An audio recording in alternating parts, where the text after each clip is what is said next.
Good Gateway morning, everyone. Welcome back to Billing Insights, your favorite podcast for medical billing. If you are new here, my name is Taylor. And I'm Annetta. And today is Modifier Monday. And we're so excited to discuss with you sequencing struggles. We've had a lot of questions about how to properly sequence modifiers. So let me start with asking you a question.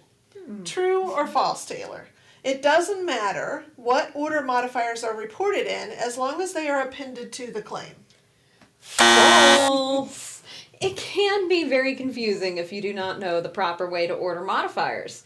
You may receive confusing denials such as improper use of modifiers, even when all the modifiers used are appropriate. Right, and this is because you have to put them in the correct sequence. Every modifier falls into one of three categories, and the order that the modifier should be reported on the claim form depends on the category that the modifier coincides with. Last time with Annetta. Last time with Annetta.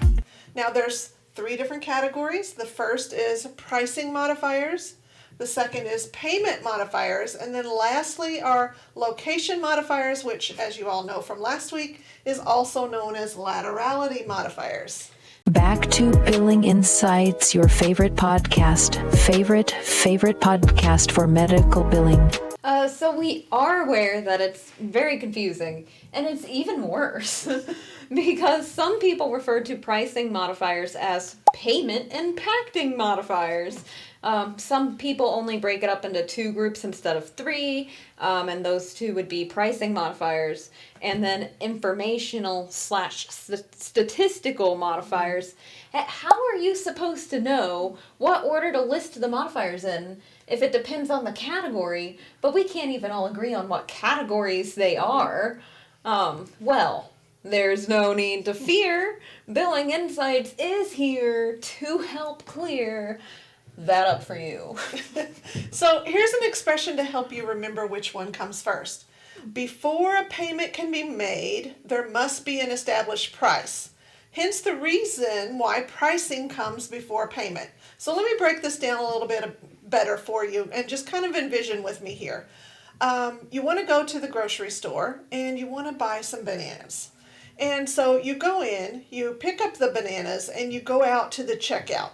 Now, before you can check out, you have to have the price on the bananas before you can make the payment for the bananas. So they scan it, you get the price, and then you pay. So it's price, pay, and go that way because that's the direction you parked, and that kind of ropes in the location modifier. Location. So pricing modifiers are sequenced before payment modifiers. One of the only exceptions is when a global surgery package is involved. So for example, modifier 24 or 79, they're both considered payment modifiers, but since they involve a global surgery package, they would actually get listed before the pricing modifier. So that's one of those special exceptions. Also in Texas, they use the U modifiers. Again, this is specifically for Medicaid. But they use a U1 and a U2 for OB because they are part of the global pregnancy package. And because they are global modifiers, again, they have to go first in the first position. So what does a pricing modifier do? Well, it changes the price of the claim. So they adjust reimbursement, they increase or decrease the payment amount based on specific billing rules. They provide additional information which explains why a service should be paid differently. So, for instance, multiple procedure rules, unusual circumstances. They also ensure compliance. They help meet payer requirements to avoid claim denials or audits. So we are going to throw some examples on the screen right now for pricing modifiers. Just remember, these modifiers always go first. Except for when they don't. And that's the confusing part. So what does a payment modifier do?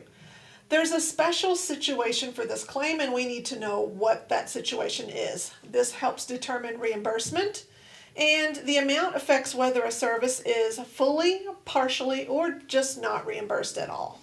They also clarify billing rules, so they help payers interpret claim details, for example, if there are multiple procedures or reduced services.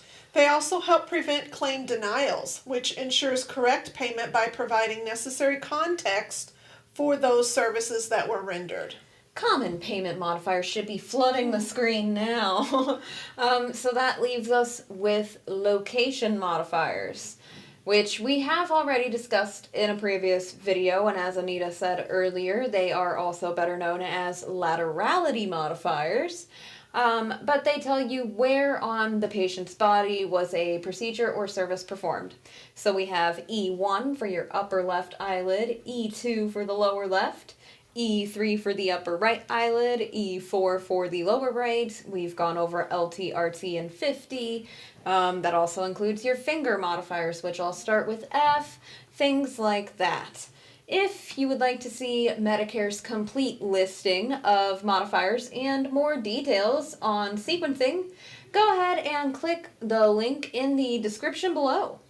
Thank you guys so much for watching. We really appreciate your support. If you learned something new today, please remember to leave a like. You could also comment, subscribe, or share. Since we are still new, we really do need that support, so please just keep helping us out, dropping those likes. If you have any questions, as always, please leave those in the comment section below and we'll get back to you as soon as possible. We really do appreciate the interaction with everyone out there, and we will respond as quickly as we can. And thanks again so much for watching, and we will see you in the next video. Bye. Bye.